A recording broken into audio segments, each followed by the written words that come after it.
Welcome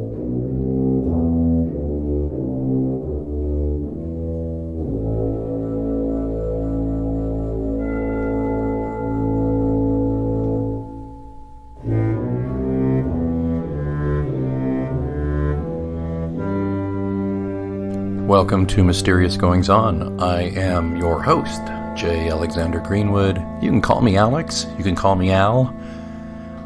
And this is Chapter 17 in the Erratically Produced podcast. And this is a brief one.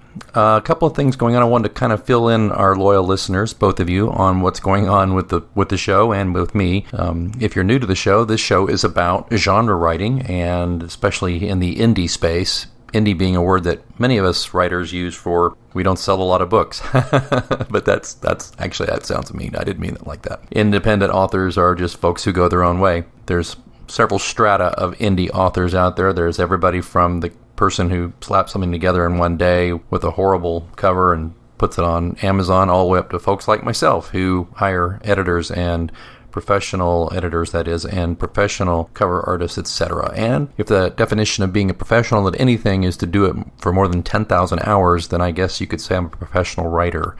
Been published in numerous publications, and am still trying to make a go of it with my fiction writing. Just in that regard, go to pilotscross.com, pilatescross.com, to look up more information about my books, including my John Pilot mystery series. Alrighty, on quitting. You know, Stephen King wrote a great book called On Writing, where he talks a lot about the writing life and how he was motivated and what his rules of writing are, etc., etc. And I respect that book very much, and there are parts of it that deal with when maybe a idea isn't gelling, it isn't working for you, and what to do. And I'm not going to quote from it. I'll just ask you to, if you're interested, to go look up what the Dr. King has to say about that. But I announced a while back to this podcast and to some of my writer friends and others that I was working on a mainstream novel, not a genre novel. I was working on something, and I got about 5,000 words into it and realized a couple of things. One, I was completely going at it the wrong way. I was writing it in third person, and the story will work far better being told first person. Secondly, though, I realized that my day job has picked up tremendously, and I went from working 35 hours a week at my company, maybe 40, and now I'm all the way up to working, 55, 60 hours a week, and there's precious little fuel left in the tank when it comes to the writing. I made a commitment to keep taking care of my physical health this year, and I have kept that up, since late last year. So I get up early, all right, but I go to the gym, and I've got to do that. There's not another way around that. For me, that's not just my vanity of wanting to look good. That is just that it keeps me healthy and fresh and helps my mental state, etc. So that takes care of most of my mornings. And then I have my day job, which can be, some days can be shorter than others, but it's a lot of writing in the day job and a lot of thinking and doing a lot of stuff. And by the time I get done with my day, the last thing I want to do is stare at the screen anymore. So that's on me. That's some writers will be shaking their heads right now. I can think of my late grandfather who wrote for 50 plus years. He got up every day at 4:30.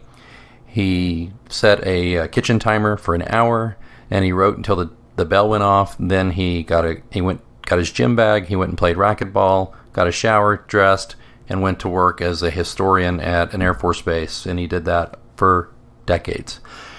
Well, he had a discipline I don't have, so at least I don't have it right now. And I've got to focus on my day job because I got to bring in money, got to pay the bills, that sort of thing. And I'm sure a lot of you writers listening out there and readers can identify with that. Okay, so long way round to quitting. I still have that book in me, and that book will come, but I can't do it right now. And I'm going to put it on the shelf, and I'm going to focus on work and family and fitness. But here's the thing. I miss John Pilot quite a bit, and my good friend, writer Jason McIntyre, is a good example of, or an inspiration to me about this. But, and I may have said this to you previously, but, I don't necessarily have to write a full-length novel to keep John Pilot alive, I could write a novella, a brief one. So that's something I'm going to turn to. I've actually got some, I think, well-deserved vacation time coming up. And usually when I get out of town for any length of time, it really gets my juices going. And I'm debating taking the laptop with me because I get on an airplane and it just seems like I just feel freed up and I can start thinking of other things. And I'm going on vacation to a new place, and maybe John Pilot needs to go visit the same place that I'm going to visit coincidentally. Wouldn't that be nice? I already have the idea for the book, and I'm very, very interested in doing it. So, good news, bad news. Good news is there'll be another John Pilot novella relatively shortly because I'm going to work on that as a way to keep myself sane over the next few months. And I'm going to try to do what I always do, which is try to release something by Halloween. That's very, very optimistic, but I've released 2 or 3 of my books on Halloween or thereabouts, and I'm going to shoot to release this new John Pilot book then. And I think I can do it. John Pilot's like putting on a comfortable pair of jeans, whereas writing that other novel, I think I've said before, was like slipping into chainmail underwear. It's just it was a lot of work and it was hard, and I'm not afraid of hard work, but I have too much hard work elsewhere in my life. So I think for now, I'm going to shelve the mainstream novel and we're going to get back to the world of John Pilot. So if you're a John Pilot fan, I'm shooting for October for a new adventure. So I hope that makes you happy if you're a fan. If you're not a fan, again, go to pilotscross.com or go to Amazon. Just look up John Pilot Mysteries or look up J. Alexander Greenwood. Having great deals on all of the books in ebook format. You can also get all but one of the books as a paperback. You can order direct from me and I'll autograph it for you. Just go to pilotscross.com or just order it directly from wherever you buy your paperbacks. But if you just want an ebook, we have all those and all the usual suspects as well. I prefer you buy it from Amazon, of course, because that's where most people buy their stuff, and that's where I need reviews and where I could use some sales and that kind of thing. The only book that I put out is in the John Pilot Mysteries that's not out in paperback is a book of short stories that came out last, and that was last year, called Pilot 7, and it's a book of short stories, and I'm very proud of it. Anyway, I hope you'll check it out. So, that's me quitting. I'm not really quitting. I'm just quitting temporarily on a project that was ambitious that I just don't have the brain space to tackle right now. So, some of you who like John Pilot are going, yay, he quit. So, good. I hope that makes you happy. I'd like to know what you think. Have you quit writing something? Has you put something on the shelf that just didn't work for you?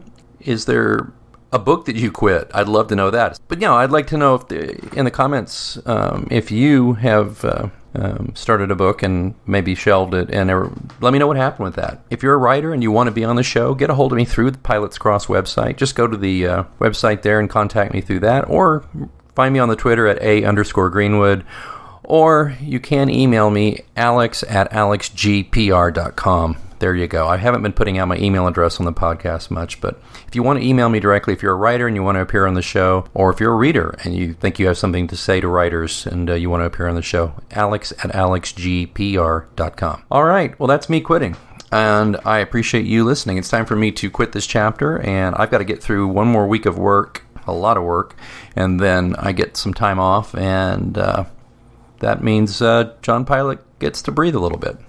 So, until next time, again, I'm Alex Greenwood. I really appreciate you listening, and keep reading.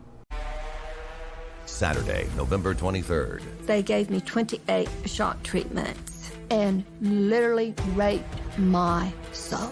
A must-see documentary special. We have a society where psychiatrists can put 400 volts through the brain of a child. Electroshock is being passed off as therapy.